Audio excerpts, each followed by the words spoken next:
봄봄봄 민주 토크 콘서트 인사 먼저 드리겠습니다. 진행을 맡은 아나운서 유세진입니다. 반갑습니다.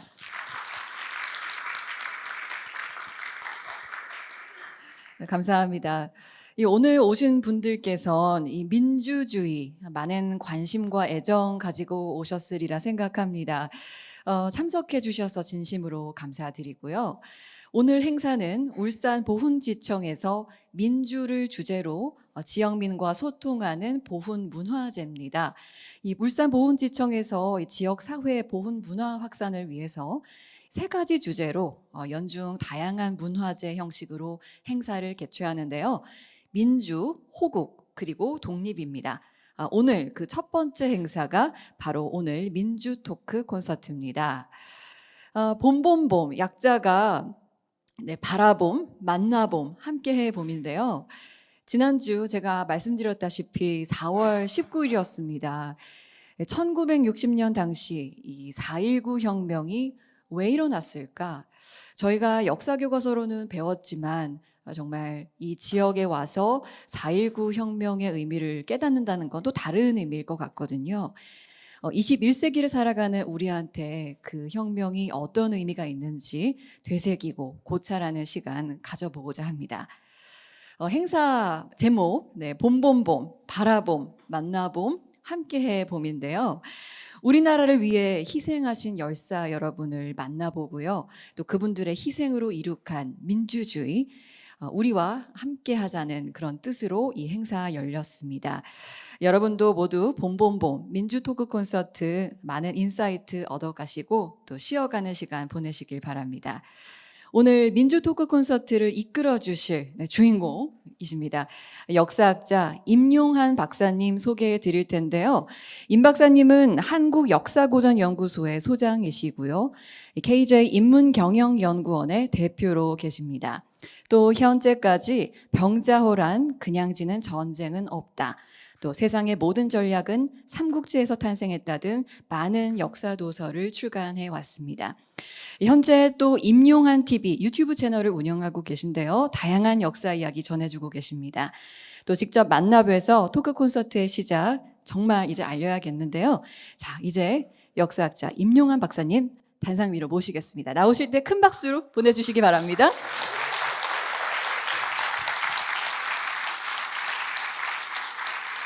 네, 박사님 반갑습니다. 네, 안녕하세요. 반갑습니다. 네. 박사님과 함께 일단 4.19 혁명 나누게 돼서 저도 개인적으로 참 영광으로 생각하고요. 제가 아까 박사님에 대해서 소개를 드렸지만 또 여러분께 직접 인사 부탁드립니다. 네, 여러분 뵙게 돼서 반갑습니다.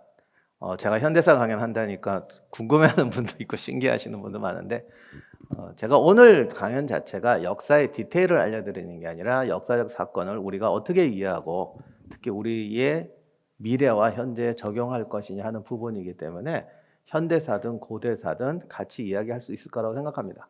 그리고 특히 오늘날 우리 사회가 발전도 빠르고 고민도 많고 갈등도 많은데 그러한 격동의 시대를 지금 이 시점에서는 어떻게 생각해야 될까? 그리고 저도 저희 부모님이 4.19 다음 날 결혼하셨거든요.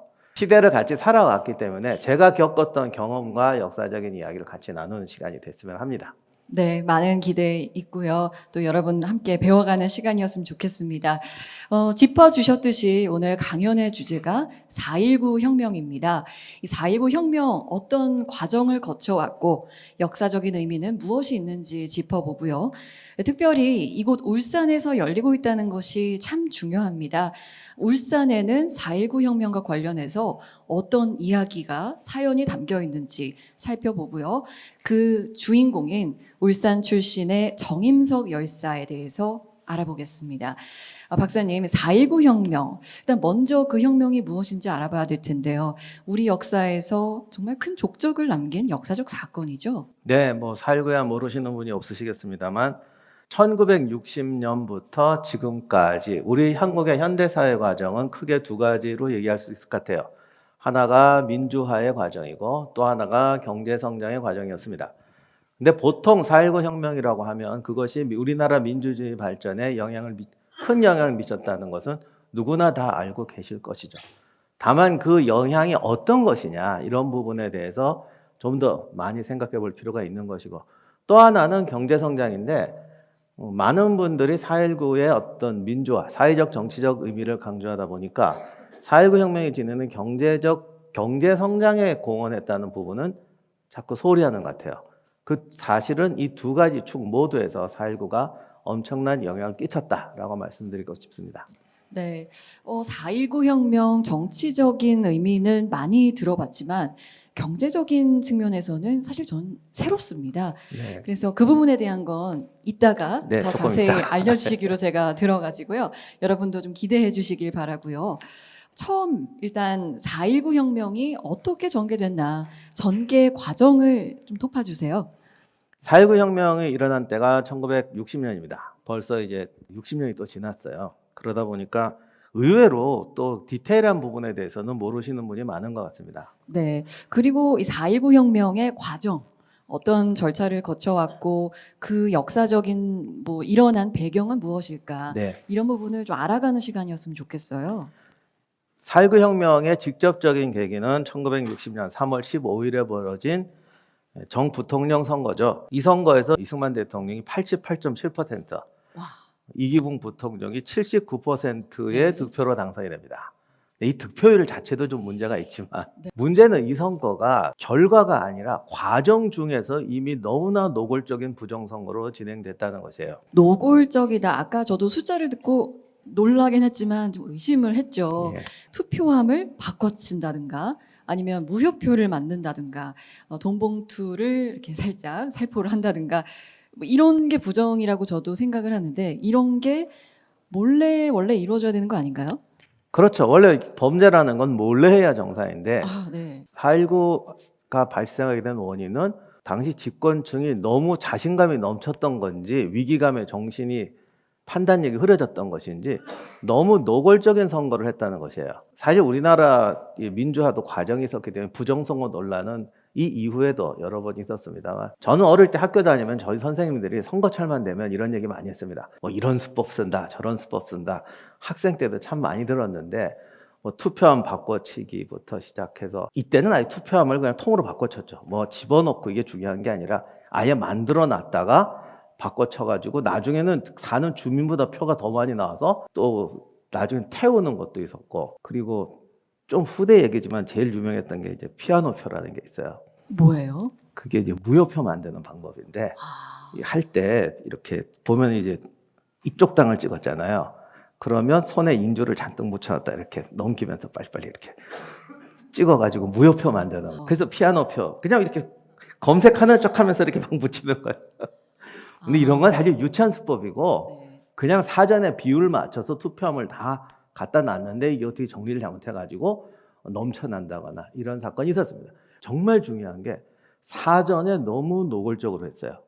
당시의 한국 사회는 지금 같지 않고 농촌, 그러니까 1차 산업 비중이 굉장히 높았죠. 제가 알기로는 아마 이 주변도 그 당시에는 거의 농촌이었을 겁니다.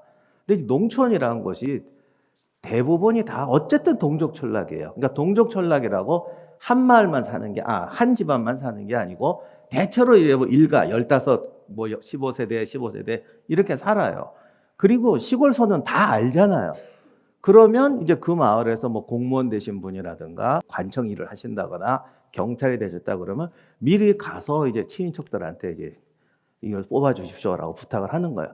근데 이것도 요즘처럼 뭐 이렇게 이정당은 잘못됐으니까 이정당을 찍어도 이게 아니고 이 마을에서 표가 몇 퍼센트 안 나오면 제가 승진 못 합니다. 여기 안 나오면 저 위험합니다. 왜냐하면 다 알아요. 연세 있으신 분은 알겠지만 시골에 몇 가구 됩니까? 그 마을에서 표 나오면 누가 누구 찍었다는 정도 다 압니다. 그러니까 가서 부탁을 하는 거예요. 지난번 선거 때 요 마을에서 우리 집안이 다 저쪽 찍었는데 저 이러면 진급 못 합니다. 근데 그 당시에 진급한다 못한다는 지금처럼 당시 공무원들이 뭐 이렇게 잘 사는 시대가 아니었기 때문에 내가 좀 출세하고 잘 산다가 아니라 생계가 어렵다 수준이에요. 그리고 다 같이 사니까 이런 걸 부탁을 하면 뭐 이렇게 그렇게 하는 거죠. 그러니까 중요한 건 다 안다는 거예요. 다 알아요. 그래서 실제로는 3월 15일 날 선거하기 전부터 시위가 발생했어요. 그리고 당일날 학생단체 같은 경우는 이미 준비가 돼 있었던 것도 있었던 것 같아요. 뭐 어차피 이번 선거는 이 모양이니까 선거 당일날 이제 나간다. 그래서 선거 당일날부터 시위가 크게 발생합니다. 이미 전조가 충분히 있었고 그걸 본 사람들은 답답하고 화가 났을 텐데요. 그렇죠. 뭐 사람들이 가만히만 있었을까요? 그렇지 않죠. 그러니까 네. 이미 준비하고 있었고 제일 먼저 이제 터졌던 곳이라고 하면 사건이 터졌던 게 마산이었어요. 네. 당일날 학생들 중심으로 마산에서 시위가 벌어졌는데 사실은 그날 벌써 발포를 합니다. 발포를 해서 희생자가 생기고 4.19 하면 유명하지만 그때 학생이었던 김주열 군이 이제 최루탄에 눈을 맞아서 총탄에 맞은 것보다 최루탄에 또 맞았기 때문에 이게 참혹하잖아요. 그리고 이걸 바다에 버린 이제 시신이 4월 12일 날 떠오르게 되고 이게 보도가 되면서 전국적으로 확산이 되는데 거듭 말씀드리지만 그 사건이 계기가 된 것 전에 이미 사람들이 이 선거에 대해서 충분히 문제를 인식하고 있었다는 거죠. 그렇게 되니까 이게 기폭제가 되면서 이제 전국적인 시위로 터지게 됩니다. 그렇군요. 또 경찰이 국민을 향해서 발포를 했다. 그 과정 속에는 이런 처참한 사건들도 있었어요. 정부는 이 사태를 뭐라고 했을까요? 그때 이제 흔히 쓰는 법이 항상 이제 공산당의 배후에 있다라는 아, 거였고 네. 근데 이게 왜냐하면 한국전쟁 끝난 지 벌써 10년도 안 됐죠. 그리고 한국전쟁으로 인해서 인구의 대이동이 납니다. 그러니까 북한에서 내려오신 분, 또 남쪽에서 넘어가신 분 이렇게 되기 때문에 그 당시 사회 분위기에서 어떤 전쟁에 대한 공포라든가 이념 대립 같은 건 일상의 문제고 해결되지 않은 문제였어요. 이제 6년, 8년 전에 가족들이 헤어지고 이런 분들도 많으니까 그러니까 이게 굉장히 효과가 있긴 있었죠. 네. 사실은 우리는 반대로 생각해야 될 거지. 공산당이 배후에서 조정한다. 그리고 나라가 혼란에 빠지면 또 전쟁이 날 수도 있다.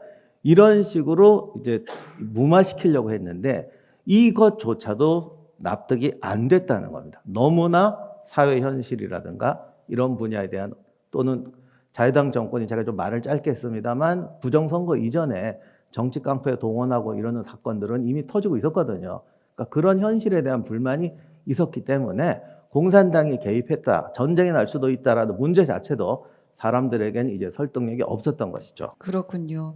그리고 뭐 민심이 보통 뭐 천심이다 이런 말을 하잖아요.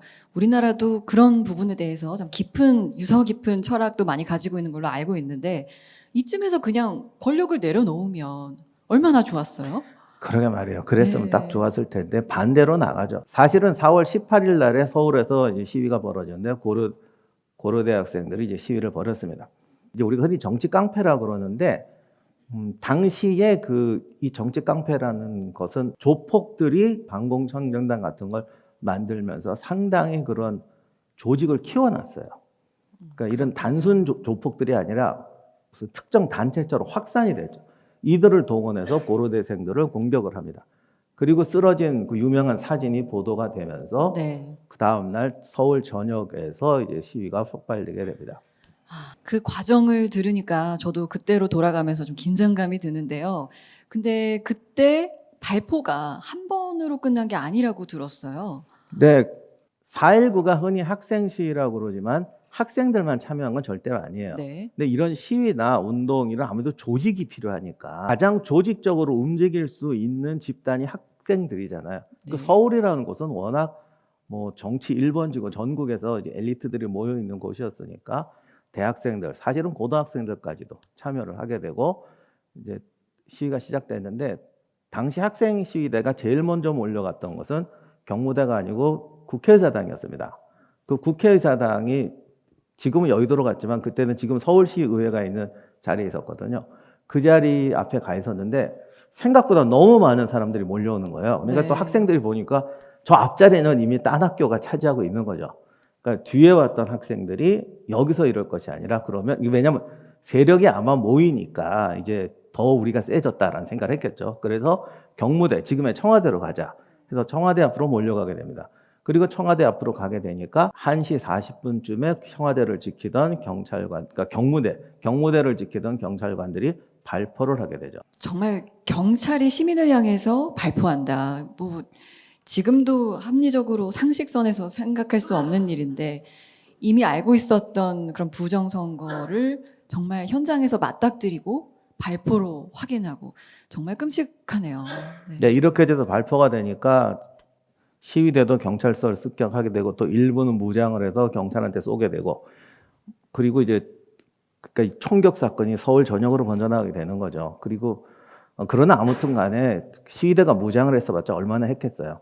기본적으로 당시에는 이런 어떤 시민의식이라든가 공무원으로서의 자세가 이런 게 좀 부족했던 것 같고 그러다 보니 경찰들이 모여서 발표하다 보니까 나중에 아무 데나 쏘게 되는 거죠. 당시에는 사실 병원 시설이 그렇게 좋지도 않아서 어떤 분의 기록에 의하면 이제 쓰러진 학생들을 안고 트럭에 실어서 병원에 갔더니 이미 응급실이 꽉 찼더라. 네. 딴 병원에 가야 되니까 병원 직원이 적십자 깃발을 주더니 이걸 꽂고 가라.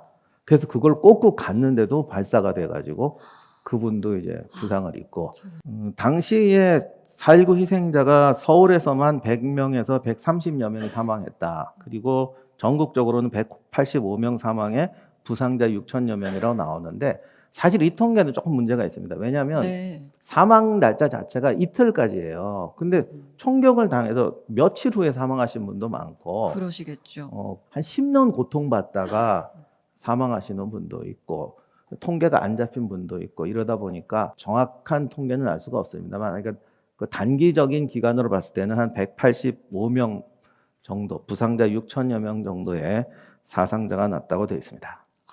굉장히 규모도 크고 피해 그 당시 장면도 참 처참했을 것 같은데 이걸 다행스럽다고 표현을 해야 될지 모르겠지만 역사적으로는 그래도 그런 분들의 어떤 반발과 희생이 있어서 이승만 대통령이 하야를 했고 또 자유당 정권도 붕괴를 했죠. 네, 그렇습니다. 근데 사실은 쉽게 내놓은 건 아니었어요. 네. 막후에서는 군을 동원하자는 얘기가 계속 있었고 전화도 많이 했다고 합니다. 근데 당시 참모총장이었던 송회찬 장군이 이거는 끝까지 거부를 했고 당시에는 미국에서 이게 굉장히 압력이 들어왔어요. 군부에도 압력이 들어오고 경무대에도 압력이 들어오고 군은 안 된다. 그래서 나중에 이제 계엄령이 나오고 군이 오긴 오지만 이제 시민을 진압하지는 말고 질서만 유지하는 차원에서 그 군이 개입했다기보다는 정말로 어떤 중립을 지키게 되죠. 노력을 하고. 그 4.19 사진 중에 굉장히 유명한 게 그 탱크 위에 시민들이 같이 깃발 들고 올라가서 있는 장면인데 아무튼 군이 적극적으로 진압하지 않고 우리 시위대하고 동조하게 되면서 정부로서는 자유당 정권으로서는 더 이상 감당할 수 없는 사태가 된 것입니다. 네. 그 독재라고 하면은 국민에게는 물론이고 또 독재자 본인한테도 장기적으로는 불행인 것 같아요. 뭐 최근에 수단 내전의 이슈도 있지만 이 지금도 이 세상에는 독재, 내전, 민주 항쟁, 탄압 여러 가지로 고통을 겪는 이들이 정말 많고 그 나라도 여전히 많은데 이 독재자들이 끝이 다 전반적으로 좋지가 않죠. 그래서 근데 어떻게 이렇게 자국민을 괴롭히면서까지 본인의 무엇을 지키려고 할까? 저도 곰곰이 생각을 해보면 이 권력욕 아닌가? 그 권력욕을 위해서 이렇게까지 할까? 저는 좀 의문이 들어요. 또 노골적인 부정선거라든가 또 국민을 향한 발포라든가 어떤 행동을 왜 그렇게 하는 건지 또 박사님께서 역사학적으로 이렇게 보시면 뭐 때문이라고 보시나요? 사실 이게 뭐 역사라고 할 것도 없어요. 저희도 젊었을 때, 야, 저 정말 왜 저러냐? 그러면 누가 하는 말이 있어요. 네가 권력을 안 가져봐서 그래. 이 권력이라는 게 거대한 권력이 아니라 작은 권력이라도 사람은 정말 쉽게 내려놓지 못합니다. 네. 그런데 우리가 어떤 의미로 권력욕이라는 게 반드시 나쁘다고는 할 수는 없어요. 욕망이라 그렇죠. 자기가 어느 정도 뭔가를 이루겠다는 성취욕 자체는 나쁜 게 없다고 봅니다. 그러나 중요한 거는 그 욕망을 달성하는 방법이죠. 권력욕에 취했다는 것은 권력의 욕망 때문에 내가 해서는 안 될 행동까지 하게 된다는 거예요. 더 나쁜 것이 있습니다. 권력에는 책임이 다릅니다. 권력일수록 가장 중요한 것이 자기가 처한 시대적 형편과 미래의 과제를 알아야 됩니다. 근데 그거 없이 나는 권력을 누리고 지금 이것만 잘하겠다라고 하면은 이미 권력자로서의 자격을 상실한 것이 아니라 모든 밑 사람들에게 피해를 끼치는 게 됩니다.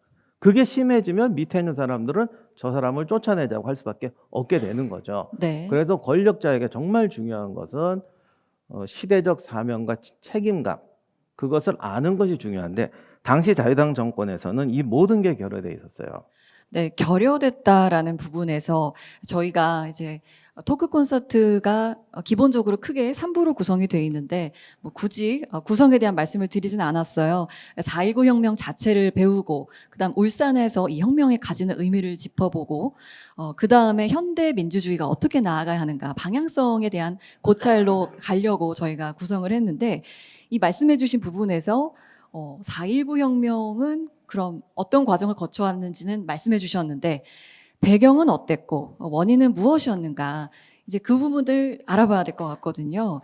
그래서 뭐 시대적 사명에 대한 무지, 뭐 책임감 혹은 뭐 책임감 결여, 권력욕 이 뭐가 어떻게 결여되고 잘못된 것이라고 보시는지요?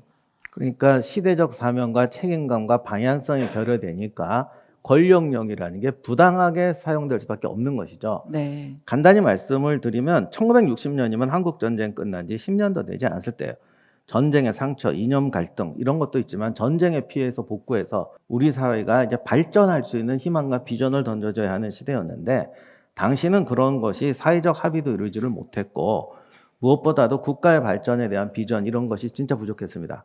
경기 침체는 올 수 있어요. 그 당시 미국 원조가 줄어들면서 특히 젊은이들 취업난이라든가 굉장히 심했던 시대인데 취업난이 있는 것과 이 나라가 어디로 갈지 모르겠다는 건 다른 것이죠. 그렇죠. 당시 한국 사회는 진짜 어려웠어요. 1960년대 한국의 GDP가 39.59억 불입니다. 그러면 그 어느 정도인 거죠? 이제 비교를 위해서 잠깐 네. 말씀을 드릴게요. 우리가 39.59억 불인데 일본이 443.1억 불이었어요. 네. 이때도 일본이 아직 완전히 부흥하기 전입니다.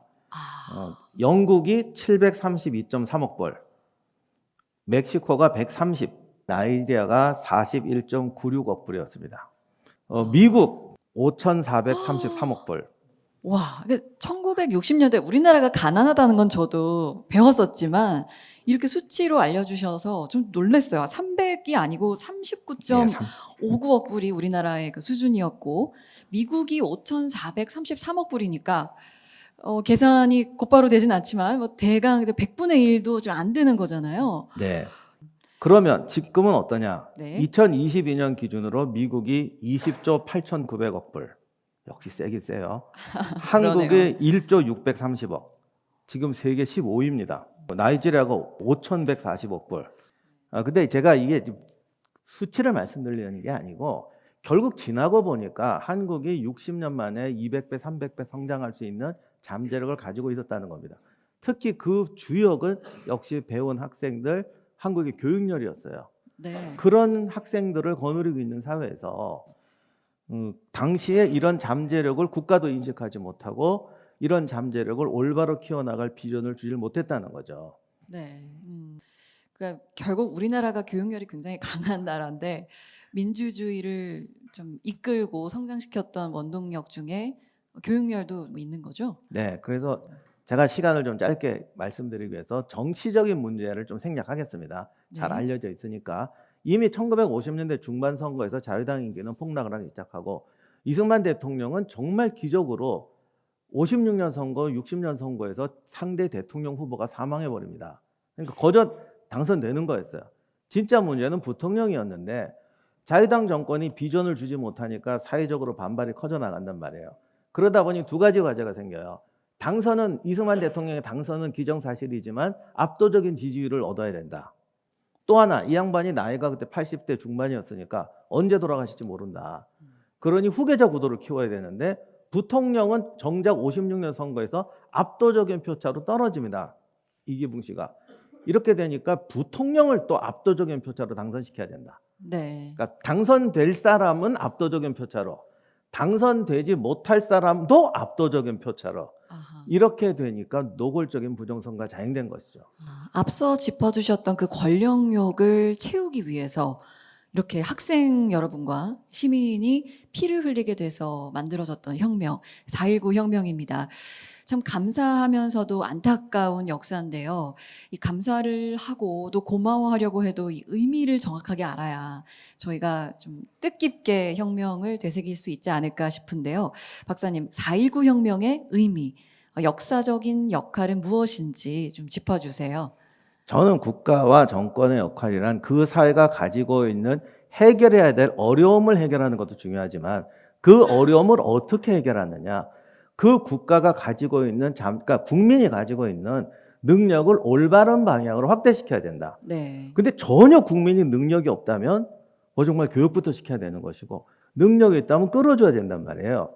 제가 역사를 공부하면서 가장 놀랐던 것이 한말에 한국에 왔던 서양인들, 한국에 온 사람은 대체 중국도 갔다 오고 일본도 갔다 온 사람들인데 중국하고 일본을 봐도 야 이건 너무 심하다라는 말들을 자주 합니다. 그러면 이제 교육하거나 이러는 분들이 이제 한국 조선 노동자들을 만나면 야, 이 사람들 어떻게 교육시키지라는 생각을 하는 거예요. 네. 근데 그분들 기록에 보면 다 놀라운 게 엄청나게 빠르다는 거예요. 빠른 그 요인들도 좀 이따 짚어주시는 건가요? 네, 지금 그 얘기를 하는 거예요. 네. 시골에서 자기가 어디 가봤는데 네. 그렇게 사는 사람들한테 자동차 같은 거 가르치려고 하면 와 이러고 막 10년이 지나도 못한다. 그냥 똑같이 한국에 와서 낯들고 있는 농부에게 자동차 가르치려고 하면 엄청나게 열성적인 청년이 와서 뚝딱뚝딱하고 어머. 너무 빠르다는 거예요. 엄청난 학습력. 네. 그러면 이제 이분들이 거꾸로 말하는 거예요. 이런 엄청난 국민이 있는데 도대체 이 나라 왜 이러지? 오히려 저기 높은 분들을 만나면 우리 국민들은 무지해서 이거 어떻게 될지 모르겠다고. 다가보면 안 그런데 한국 사회가 우리가 고도 성장했다는 얘기 많이 하잖아요.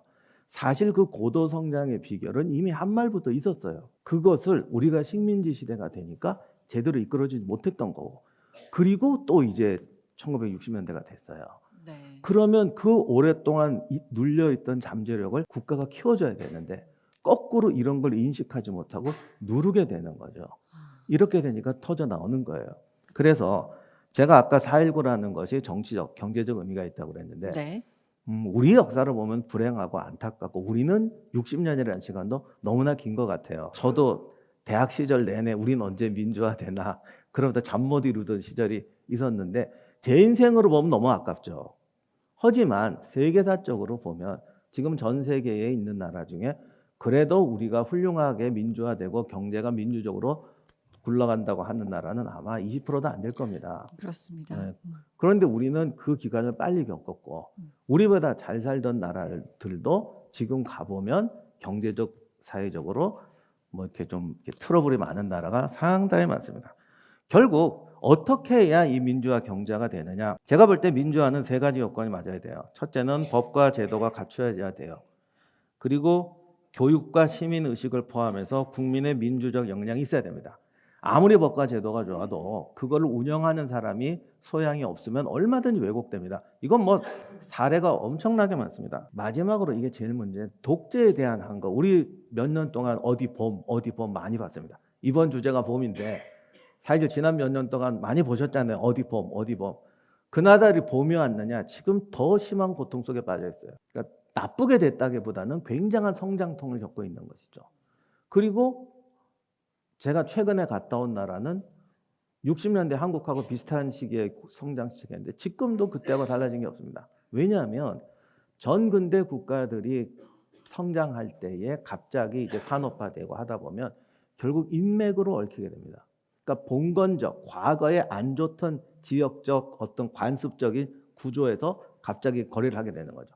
예를 들면 우리 아나운서님하고 저가 친척이라고 해서 서로 가게하면서 돕고 있는데 그때는 뭐 그럴 수도 있잖아요. 뭐 서로 잘 도와요. 아름답게. 근데 갑자기 제가 거대 기업의 사장이 됐어요. 그래서 막 떼주고 하게 되면 이거는 이제 인정이 아니라 부정이 돼버려요. 그리고 그것이 거대한 카르텔을 형성하면서 네. 다른 사람을 핍박하는 권력이 돼버리죠. 이런 식으로 돼서 민주화가 없이는 절대로 경제 성장도 이루어지지 못하고, 그렇게 카르텔이 되면 과거에 아까 낯들고 자동차 수리를 하려던 청년이 네. 또 좌절하게 되는 거죠. 결국 악순환을 밟게 그렇죠. 되는 구조네요. 그래서 민주화와 경제 성장이란 건 절대로 떨어져서 되지 않습니다. 이 과정을 4.19 혁명이 단축시켜줬다는 거죠. 한국 사회의 무서운 교육열과 결국 4.19 혁명으로 인해서 거듭 말씀드리지만 시위가 학생들만 한 건 절대로 아니에요. 학생들이 촉발하고 시민들이 나왔지만 한국의 대학이라는 게 한국의 엘리트 집단이면서 민주화 교육의 장이 되어버립니다. 사실 학생운동에 가입하고 시위를 하지 않았다고 하더라도 대학에 살면서 민주주의와 이런 것에 대한 엄청난 갈등과 고민을 하고 나온 사람들이 사회에 나와서 취업하고 살아가게 되고, 이분들이 실제로 정치운동에 참여하지 않아도 사회적 민주화를 하는 소양 있는 사람이 되는 과정이 한국 사회가 엄청나게 당겨진 겁니다. 그렇지 않으면 아니 우리들이 좀 거래하는 게 어때라는 식으로 살아가는 나라가 전 세계에 너무나 많습니다. 그런 기준을 말씀해 주시니까 지금도 민주화를 부진하게 겪고 있는 나라들 보면 어느 한 요소에서 결여된 게 많은 것 같고요. 그렇죠. 이 삼박자가 다 갖춰지는 것도 쉽지가 않은데 우리나라에서 4.19 혁명이라는 것이 민주화를 앞당겼구나. 그리고 울산이라는 곳에서 민주화라는 거, 4.19 혁명이라는 게 참 뜻깊은 무엇이 있었구나.